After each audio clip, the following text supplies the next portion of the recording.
சொல்லியதையெல்லாம் நாம் விட்டுவிட்டு, அல்லது எம்பெருமானார் ரசூலே கரீம் ஸல்லல்லாஹு அலைஹி வஸல்லம் அவர்கள் மூமின்கள் எப்படி நடந்து கொள்ள வேண்டும் என்று சொல்லிக் கொடுத்த நடைமுறையை கூட நாம் மறந்து விட்டோம். வேர்தாங்கி முஸ்லிம்களாக நாம் வாழ்ந்துவிடக் கூடாது. நல்ல விஷயங்கள் கிடைக்கிறது என்று சொன்னால் அதை எடுத்துக்கொள்ள வேண்டும்.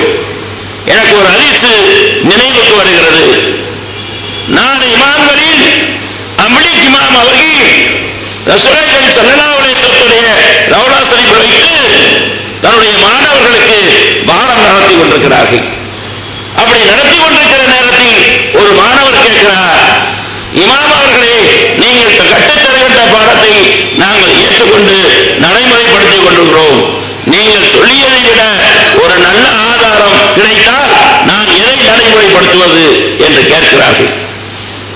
அம்லிக் இமாம் அவர்கள் சொல்லுகிறார்கள், உங்களுக்கு கிடைக்கக்கூடிய ஆதாரம் நான் சொல்லியதை விட சரியாக இருந்தால் நான் சொன்னதை விட்டுவிட்டு கிடைத்ததை நடைமுறைப்படுத்துங்கள்.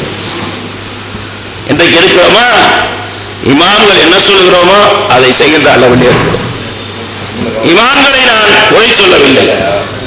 ஆனால் இமாம்களாக இருக்கக்கூடியவர்கள் சரியான மார்க்கத்துடைய விஷயங்களை மக்களிடத்திலே சொல்ல வேண்டும். மக்களிடத்திலே சொன்னால்தான் அதை நாம் தெரிந்து கொள்ள முடியும். குர்ஆனை எல்லோரும் ஓதியிருக்கிறோமா என்று சொன்னால் ஓதியிருப்போம், முழுமையாக இருக்கிறார். அப்படியே ஓதி இருந்தாலும் அதனுடைய அர்த்தங்கள் நமக்கு தெரிந்திருக்குமா என்று சொன்னால் சரியாக தெரிந்திருக்காது. ஆக குர்ஆனை ஓதி மனனம் செய்து அதனுடைய சூறாக்களை அதனுடைய அர்த்தங்களை தெரிந்திருக்கக்கூடிய இமாம்கள் மக்களிடத்திலே தெளிவாக சரியான ஆதாரங்களை எடுத்து வைத்து சொல்ல வேண்டிய இமாம்களுடைய கடமை. காரணங்களின் காரணமாக தவறிவிட்டதனால் இன்றைக்கு நாம் பல்வேறு கூறுகளாக மாறியிருக்கிறோம். கலிமா எல்லோருக்கும் ஒன்று. எல்லோரும் கலிமா ஒன்றாக சொல்லியிருக்கின்ற நேரத்தில் நாம் கொண்டாடுகின்ற பெருநாளில் நோம்பில் வேறுபடுகிறோம் என்று சொன்னால் எப்படி சரியாக இருக்கிறோம்? அல்லாஹ் 12 மாதங்களை குர்ஆனிலே சொல்லுகிறார். அதிலே 4 மாதங்களை மிக அழகாக சொல்லுகிறார். ரமலான் மாதம் என்பது என்னுடைய மாதம் என்று சொல்லுகிறான் வல்ல ரஹ்மான். 3 மாதங்கள் தொடர்ந்து வரக்கூடிய புனித மாதங்கள் துல்காயிதா, துல்ஹஜ், முஹர்ரம். இந்த 4 மாதங்கள் புனிதமான மாதம். எல்லா மாதங்களும் சிறந்தது, அதிலே மிக சிறந்தது இந்த மாதங்கள் என்று சொல்லி வல்ல ரஹ்மான் குறிப்பிட்டிருக்கிறார். ஆக மாதங்களை வல்ல ரஹ்மான் 12ஐயும் குர்ஆனிலே வலியுறுத்தி அழகா சொல்லி வருகிறார். காலங்களையும் நேரங்களையும் கணிப்பதற்காக சந்திரனையும் சூரியனையும் நாம் படைத்திருக்கிறோம் என்று அல்லாஹ் குர்ஆனிலே சுட்டி காட்டுகிறார். குர்ஆனிலே வல்ல ரஹ்மான் இத்தனையும் சொல்லி இருக்கின்ற நேரத்தில் ஹாஜியார்கள் சொல்லுவதை, இமாம்கள் சொல்லுவதை இப்படி நாம் ஏற்றுக்கொண்டு இல்லாமல் சந்திரனை நம் காலங்களை சரியாக கணித்து நாம் அனைவரும் ஒன்றுபட்டு ஒரே நாளில் நோன்பு நட்டு ஒரே நாளில் பெருநாள் தொழுகை நடத்தி ஒரே நாளிலே நாம் அரஃபா நோன்பு நோட்டு ஒரே நாளில் ஹஜ் பெருநாள் நடத்துவதற்கு சரியான ஒரு வழிமுறையை சகோதரர்கள் மேற்கொண்டிருக்கிறார்கள். வல்ல ரஹ்மான் அவர்களுக்கு துணை நின்று மென்மேலும் பணி தொடர வல்ல ரஹ்மானிடத்தில் பிரார்த்தித்தவனாக கூறி என் உரையை முடிக்கிறேன். வாஹிர்தவானா அல்ஹம்துலில்லாஹி ரப்பில் ஆலமீன். அஸ்ஸலாமு அலைக்கும். ஒரு மார்க்க நிலையிலே மிகவும் அறிவுபூர்வமான கருத்துக்களை எடுத்து நம்மெல்லாம் ஆச்சரியத்தில் ஆட்படுத்திவிட்டார்கள். அவர்களுக்கு எங்களுடைய விழாக்களின் சார்பாக நன்றியை தெரிவித்துக் கொள்கின்றோம். அடுத்ததாக இதை பற்றிய தெளிவான விளக்க உரையை ஆற்ற இருக்கின்றார்கள் அன்னஜாத் பத்திரிகையினுடைய ஆசிரியர் அண்ணன் அபு அப்துல்லா அவர்கள். அதற்கு பின்பாக கேள்வி பெறும் நிகழ்ச்சி நடைபெறும். உங்களுடைய பிறை சம்பந்தமான கேள்விகளை புகழ் அனைத்தும் அல்லாஹ்வுக்கே. அவனை நாம் புகழ்கின்றோம், அவனிடமே உதவி தேடுகின்றோம், அவனிடமே பிழை பொறுக்க தேடுகின்றோம், அவனிடமே பொறுப்பு சாட்டுகின்றோம். மனதினால் ஏற்படக்கூடிய கெடுதிகளிலிருந்தும் செயல்களினால் ஏற்படக்கூடிய கெடுதிகளிலிருந்தும் அவனிடமே பாதுகாப்பு தேடுகின்றோம். அல்லாஹ் யாருக்கு நேர்வழி காட்டிவிட்டானோ அவர்களை யாராலும் வழிகெடுக்க முடியாது. யாருக்கு நேர்வழி இல்லை என்றாகிவிட்டதோ அவர்களுக்கு யாராலும் நேர்வழியை காட்ட முடியாது. அடிபணிந்து நடப்பதற்குரிய ஒரே இறைவன் அந்த அல்லாஹ்வை தவிர வேறு யாரும் இல்லை. அவன் தனித்தவன், இணை துணை இல்லாதவன் என்று நாம் சாட்சி சொல்லுகின்றோம். முஹம்மது ஸல்லல்லாஹு அலைஹி வஸல்லம் அவர்கள் அல்லாஹ்வுடைய அடிமையாகவும் தூதராகவும் இருக்கிறார்கள் என்றும் நாம் சாட்சி சொல்கின்றோம். மதிப்புக்கும் மரியாதைக்கும் உரிய பெரியார்களே, தாய்மார்களே, சகோதரர்களே, சகோதரிகளே, உங்கள் அனைவர் மீதும் அல்லாஹ்வுடைய சாந்தியும் சமாதானமும் என்றென்றும் நிலவட்டுமாக. அஸ்ஸலாமு அலைக்கும் வரஹ்மத்துல்லாஹி வபரகாத்துஹு. பெரியார்களே, தாய்மார்களே, சகோதரிகளே, இப்பொழுது இங்கு நாம் நம்முடைய இந்த சமுதாயத்தில் ஏற்பட்டிருக்கக்கூடிய ஒரு மோசமான குழப்பத்தை எப்படி தீர்த்துக் கொள்வது, சமுதாயத்தில் ஏற்பட்டிருக்கக்கூடிய இந்த விரும்பத்தகாத நிகழ்வுகளை எப்படி அகற்றுவது என்ற நோக்கத்தோடு சமுதாய ஒற்றுமையை குறிக்கோளாக கொண்டு இந்த கூட்டம் கூட்டப்பட்டிருக்கின்றது. அல்லாஹ் ரப்பல் ஆலமீன் நம் அனைவருக்கும் எது சத்தியமோ எது நேர்வழியோ அதை சரியாக அறிந்து அதன்படி நடப்பதற்கும், எது அசத்தியமோ எவை ஊழல் வழிகளோ அவற்றை சரியாக விளங்கி அறிந்து அவற்றை விட்டு விலகிக் கொள்வதற்கும் அந்த ரப்பல் ஆலமீன் நமக்கு கிருபை செய்வானாக. பெரியார்களே, சகோதரர்களே, அதற்கு நாம் சில காரியங்களை செய்யணும். அல்லாஹ் சொல்கின்றான், யார் நேர்வழி பெறுவார்களோ அவர்களை நாமே அறிந்திருக்கிறோம். நபி ஸல்லல்லாஹு அலைஹி வஸல்லம் அவர்களுடைய வளர்ப்பு தந்தை, தகப்பனார் கூட பிறந்த சகோதரர் நபி ஸல்லல்லாஹு அலைஹி வஸல்லம் அவர்களுடைய அந்த பிரச்சார சந்தர்ப்பத்தில் அவர்களுக்கு அவர் அளித்த உதவியை விட வேறு யாரும் அளித்திருக்க முடியாது. நபி ஸல்லல்லாஹு அலைஹி வஸல்லம் அவர்கள் கூட அவர்கள் அனுபவித்த அத்தனை துன்பங்களையும் அவர் அனுபவித்தார். அவருடைய பாதுகாப்பு இல்லை என்றால், அவருடைய உதவி இல்லை என்றால் நபி ஸல்லல்லாஹு அலைஹி வஸல்லம் தன்னுடைய அந்த பிரச்சார பணியை எந்த அளவு துணிவாக செய்திருக்க முடியும் சந்தேகத்துக்குரியது. அந்த அளவு உதவி செய்தவர், பாதுகாப்பாக இருந்தவர், கடைசி வரைக்கும் நபி ஸல்லல்லாஹு அலைஹி வஸல்லம் அவர்களுக்கு உறுதுணையாக இருந்தவர். சிந்திச்சு பாருங்கள், அவருக்கு நேர்வழி கிடைக்கவில்லை. நபி ஸல்லல்லாஹு அலைஹி வஸல்லம் கெஞ்சினார்கள், மன்றாடினார்கள், அல்லாஹ் ஒருவன் என்று மட்டும் நீங்கள் ஏற்றுக்கொள்ளுங்கள், நான் அல்லாஹ்விடம் உங்களுக்காக பரிந்துரை செய்கிறேன். அவ்வளவு சொல்லியும் கூட அவர் ஏற்றுக்கொள்ளல. அப்போது அல்லாஹ் வஹி இறக்குகின்றான், நபியே, நீர் விரும்பக்கூடியவர்களை உம்மால் நேர்வழி காட்ட முடியாது. நாம் யாருக்கு விரும்புகிறோமோ அவர்களுக்கு நாம் நேர்வழி காட்டுகின்றோம். நேர்வழிக்கு யார் வருவார்கள் என்பதையும் நாமே அறிந்திருக்கிறோம் அல்லாஹ் சொல்றான். இது சிந்திக்க வேண்டிய ஒரு விஷயம். வஹ்ஷிக்கு யார் அது? ஹம்சாவை கொன்ற ஒரு பெரும் பாவி. அவருக்கு பிழைப்பொருத்தி இஸ்லாத்தை ஏற்கக்கூடிய வாய்ப்பை கொடுத்தான். ஹம்சா ரலியல்லாஹு தஆலா அன்ஹு அவர்களுடைய இதயத்தை பிளந்து அந்த இதயத்தை எடுத்து வெண்டு துப்பிய ஹிந்தாவுக்கு இஸ்லாம் வாக்கியம் கிடைச்சு. ஆனா அதே சந்தர்ப்பத்தில் அபூ தாலிபுக்கு கிடைக்கல. காரணம் என்ன தெரியுமா?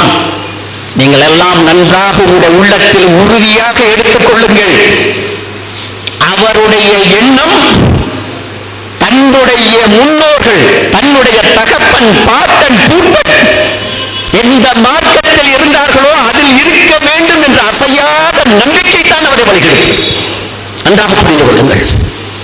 அதே போல இன்றும் உங்களுக்கு நான் சொல்லுகின்றேன், இதுகால வரைக்கும் நம்முடைய முன்னோர்கள், நம்முடைய பாட்ட, நம்முடைய தகப்ப, நம்முடைய முன்னோர்கள் எதையெல்லாம் மாற்றமாக செய்து கொண்டிருந்தார்களோ அதைத்தான் நாங்கள் செய்வோம் என்ற எண்ணம் யாருடைய உள்ளத்தில் இருக்கின்றதோ நிச்சயமாக அவர்களுக்கு நேர்வழி கிடைக்காது.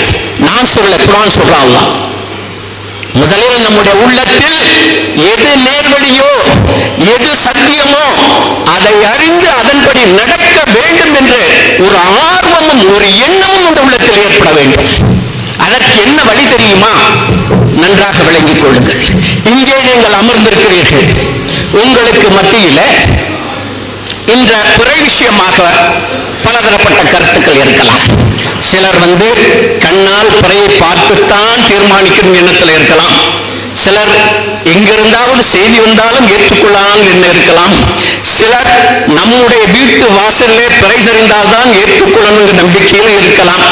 சிலர் 1000 வருடங்களுக்கும் எப்பொழுது ரமலான் ஆரம்பிக்கிறது, எப்பொழுது ரமலான் முடியுது என்ற விஷயத்தை கணக்கீட்டு மூலம் அறிந்து கொள்ள முடியும் என்ற நம்பிக்கையில் இருக்கலாம். ஆக பலதரப்பட்ட நம்பிக்கையுடையவர்களாக நீங்கள் இருக்கலாம். ஆனால் உங்களிடம் நான் வைக்கக்கூடிய அன்பு வேண்டுகோள் என்ன தெரியுமா? இந்த பேச்சு கேட்கும் வரைக்கும் தயவு செய்து உங்களுடைய உள்ளத்தில் இருக்கக்கூடிய அந்த எண்ணங்களை எல்லாம் எடுத்து வெளியே வைத்துக் கொள்ளுங்கள். வைத்துவிட்டு நாம் சொல்லக்கூடிய கருத்தை கவனமாக கேளுங்கள்.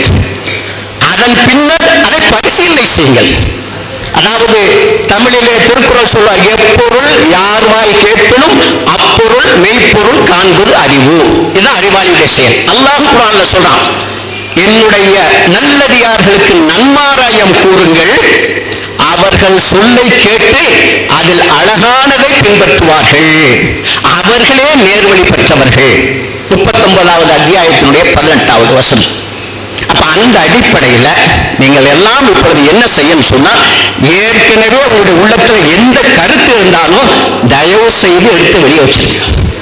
அது அல்லாத முறையில் என்ன கேட்டாலும் சரி, அது உள்ள போகாது. உதாரணமா ஒரு கிளாஸ்ல நிறைய தண்ணி வச்சிருக்கீங்கன்னு வச்சுக்கீங்க, நிறைஞ்சு போயிருக்கு. அதுல பாலை ஊத்துறீங்க, பால் எங்க போகும்? வெளியே தான் வடியும், உள்ள போகாது. இது எல்லாரும் ஒப்புக்கொள்ளக்கூடிய ஒரு உண்மை. நம்ம முதல்ல என்ன செய்யணும்? அந்த கிளாஸ்ல உள்ள தண்ணியை அப்புறப்படுத்திட்டு அப்புறம் பாலை ஊத்துனா பால் உள்ள போகும். அதே போல நம்முடைய உள்ளத்துல ஏற்கனவே ஒரு எண்ணங்கள் இருக்கு. அந்த எண்ணத்தை அப்படியே வைத்துக் கொண்டு என்னதான் யார் பேசினாலும் கேட்டாலும் சரி ஏறாது. திருப்பி அந்த பழைய கூடிய கதவை தேடினா நம்ம கடையில தான் நிற்போம். காரணம் என்ன? சொன்னதான் சரியா கேட்கவே இல்லையே, சரியா விளங்கவே இல்லையே, உள்வாங்க இல்லையா, அப்படி எப்படி அவர் திருந்த போறார். அதனால தயவு செய்து நான் சொல்றேன், நான் சொல்லக்கூடிய இந்த கருத்துக்களை முதல்ல உள்வாங்குங்க, பரிசீலனை பண்ணுங்க. அது சரியாக இருந்தா ஏற்றுக்கொள்ளுங்க, இல்லையா தூக்கி எறிஞ்சிருங்க. அது தப்பு இல்லை. ஆனா கேட்கணும், அதை சிந்திக்கணும். அப்பொழுதுதான் அந்த உண்மை நிலை நமக்கு தெரியும். சரி, இப்பொழுது நான் உங்களுடைய விஷயத்துக்கு வர்றேன். இன்றைக்கு ஹிஜ்ரி 1432வது வருடத்தில் இருக்கிறோம். ஏறக்குறைய 1450 வருடங்களுக்கு முன்னால நபி ஸல்லல்லாஹு அலைஹி வஸல்லம் அந்த மக்களுக்கு மத்தியில நபியாக வரும் பொழுது அன்றைக்கு இருந்த கால சூழ்நிலை எப்படி இருந்துச்சு? இதை முதல்ல நம்முடைய உள்வாங்கணும். எப்படி இருந்துச்சுன்னு சொன்னா, இன்றைக்கு இருக்கக்கூடிய நவீன கண்டுபிடிப்புகள், விஞ்ஞான கருவிகள் எதுவுமே கிடையாது. அன்றைக்கு எந்த அளவுன்னு சொன்னா, இந்த மாட்டு வண்டின்னு சொல்றோம்ல, அந்த மாதிரி மாட்டு வண்டி கூட கிடையாது. இன்னைக்கு இருக்கக்கூடிய காரு, ஏரோப்ளேன் அதெல்லாம் போட்டுருங்க. ஒரு 300 வருஷத்துக்கு முன்னால, ஒரு 400 வருஷத்துக்கு முன்னால மாட்டு வண்டி இருந்துச்சு. அந்த மாட்டு வண்டி கூட அன்றைக்கு கிடையாது. அன்றைக்கு பிரயாணம் சொன்னா ஒண்ணு நடந்து போகணும், அல்லது ஒட்டகத்துல போகணும், அல்லது கோவேறு கழுதை, இந்த மாதிரி எல்லாம் பிரயாணத்துக்குரிய வாகனம் அன்றைக்கு ஒண்ணு ஒட்டகம் அல்லது குதிரை அல்லது கோவேறு கழுதை. இவற்றின் மூலமா தான் பிரயாணம் செய்ய முடியும். எவ்வளவு தூரத்துக்கு போறதாக இருந்தாலும் சரி, இதெல்லாம் நம்ம ஒப்புக்கிறோம். அதே மாதிரி இன்னைக்கு இருக்கக்கூடிய போல கடிகாரமோ அல்லது நவீன அடிப்படையில் ஏற்பட்டக்கூடிய நேரத்தை அறியக்கூடிய எந்த கருவியும் அன்றைக்கு கிடையாது. அன்றைக்கு இருந்த ஒரே வாய்ப்பு என்னன்னு சொன்னா, சூரியனுடைய ஓட்டத்தை பார்த்துத்தான் நேரத்தை முடிவு செய்ய வேண்டிய கட்டாயத்தில் இருந்தார்கள். அதே போல இன்னைக்கு நமக்கு கிடைக்குது. உதாரணமாக உலகத்தினுடைய எந்த மூலையில் எந்த செய்தி நடந்தாலும் சரி, இன்னைக்கு உங்களுடைய டிவியை திறந்து பார்த்தா உடனே சொல்லுது. அதே மாதிரி தொலைத்தொடர்பு வசதி, இது ஏதாவது அன்றைக்கு இருந்துச்சா? இல்லை. அதனால என்ன ஏற்பட்டுச்சு?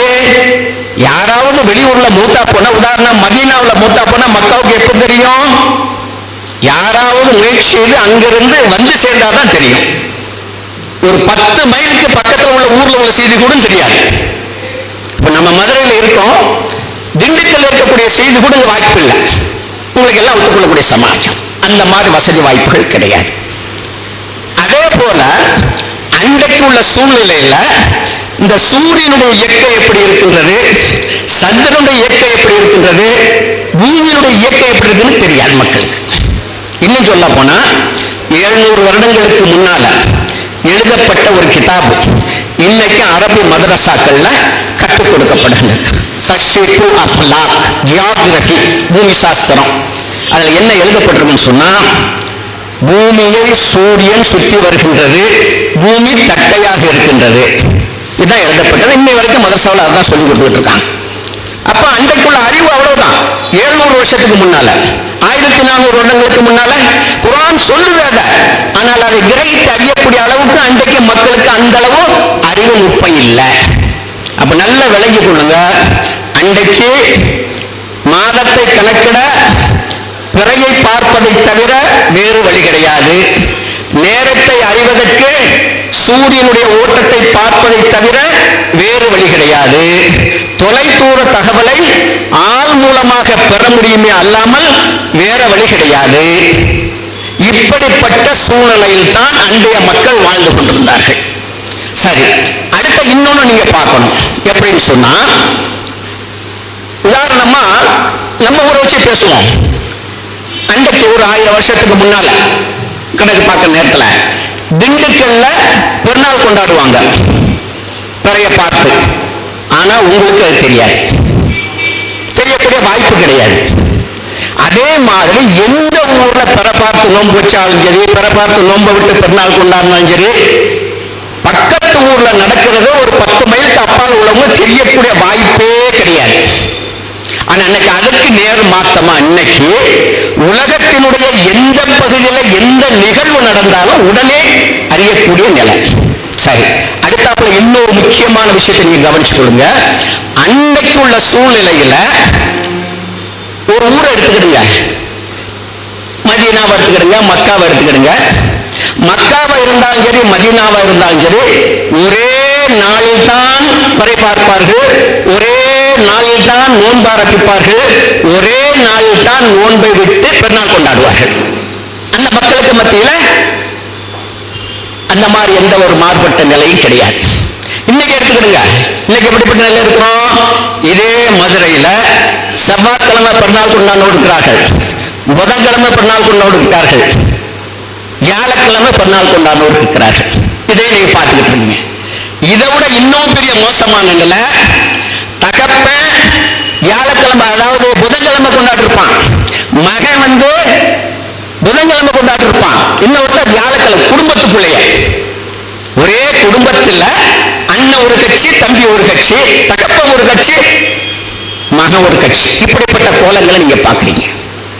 இது எவ்வளவு சமுதாயத்துக்கு ஒரு பெரிய சீர்கேடுன்னு சிந்திக்கணும்.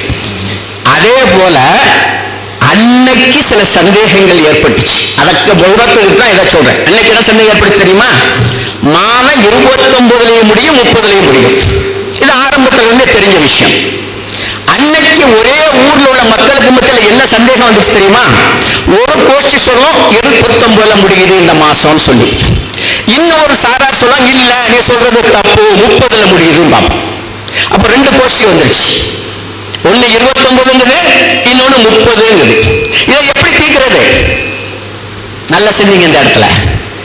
அப்பொழுதுதான் நபி ஸல்லல்லாஹு அலைஹி வஸல்லம் சொன்னாங்க, இந்த கோஷ்டி பூசல, சமுதாயத்துல குழப்ப ஏற்பட, சமுதாயம் பிரிவதை தடுப்பதற்காக அன்றைக்கு இருந்த வழியில் என்ன சொன்னாங்க சொன்னா, பாருங்கப்பா பிறைய தெரிஞ்சா வைங்க, தெரியலையா 30 பூர்த்தி பண்ணிக்கிறீங்க.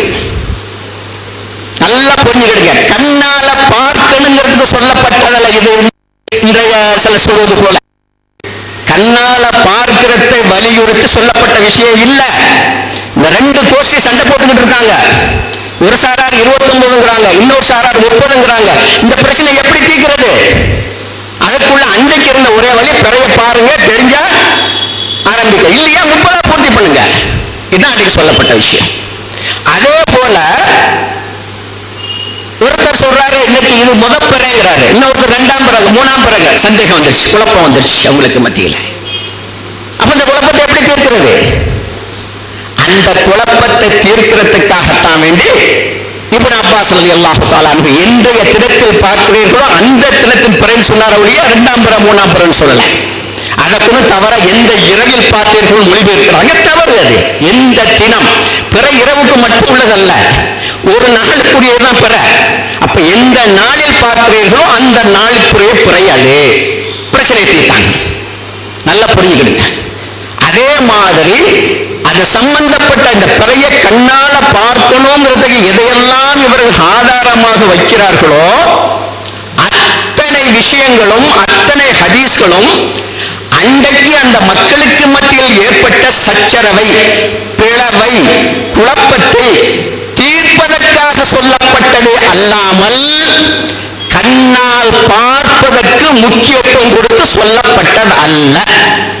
என்னுடைய இஷ்டத்துக்கு நான் சொல்லலை. இத குர்ஆன்ல நான் உங்களுக்கு காட்டுற இந்த ஆயத்துக்கள்லாம் ஒரு வீடுகளுக்கு போய் நீங்க இதை படிச்சு பார்க்குறீங்க. நீங்களா குர்ஆனை எடுங்க.